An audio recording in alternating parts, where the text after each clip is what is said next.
અમદાવાદમાં યુપીએસસીમાં ઉત્તીર્ણ થયેલ ઉમેદવારોનો અભિવાદન સમારોહ, જેમાં મુખ્યમંત્રી ભૂપેન્દ્ર પટેલના હસ્તે તમામ ઉમેદવારોનું અભિવાદન કરાયું. ગુજરાતમાંથી 26 જેટલા ઉમેદવારો ઉત્તીર્ણ થયા છે. મુખ્યમંત્રી ભૂપેન્દ્ર પટેલે તમામ ઉમેદવારોને શુભેચ્છા આપી છે. આપ સૌને ખૂબ ખૂબ અભિનંદન જેવી વાત સીએમએ કરી અને સાથે જ એક બે સરખા કામ હોય અને અધિકારી જુદા જુદા હોય તો એકનું કામ થાય એકનું ન થાય. તમારી સમજદારી લોકોને કેવી રીતે ઉપયોગી થાય તે માટે કામ કરવા માટેની સલાહ પણ આપી. તમે ટેકનોલોજીનો વધુ ઉપયોગ કરો તે અપેક્ષા પણ સીએમને હોવાની જણાવી. વરસાદમાં પાણીનું ટીપું કેવી રીતે બચાવી શકાય તેની શરૂઆત કરાય છે. માતા પિતાની ઘણી વાતો અમુક સ્ટેજ પર આવીને ખ્યાલ આવે છે. આપણી સંસ્કૃતિ આપણે મગજમાં રાખવી જોઈએ.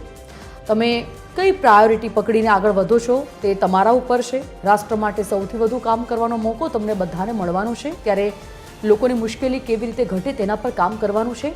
પબ્લિકમાંથી કોઈ વ્યક્તિ આવે અને તેનું કામ ન થાય એવું હોય તો તેને ધક્કા ન ખવડાવવા અને સમજાવવું. આપણે પબ્લિક માટે બેઠા છીએ અને તેમને મુશ્કેલી ન પડે તેના માટે કામ કરીશું તો કરિયરની સફળતા તેમાં છુપાયેલી છે.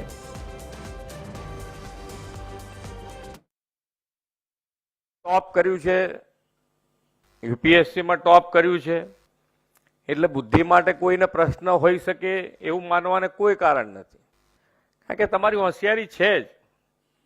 હવે એ હોશિયારી લોકોને કેવી રીતે ઉપયોગી થાય એના માટેનો તમારે રોજબરોજ, કારણ કે અત્યારે કેટલી બધી વસ્તુ રોજબરોજ બદલાઈ જાય અને ટેકનોલોજી, માન્ય વડાપ્રધાન શ્રી હર હંમેશ કહે છે કે ટેકનોલોજીનો મેક્સિમમ ઉપયોગ કરીશું તો વધુ લોકોને લાભ આપી શકીશું અને સરળતાથી લાભ આપી શકાય એવું છે.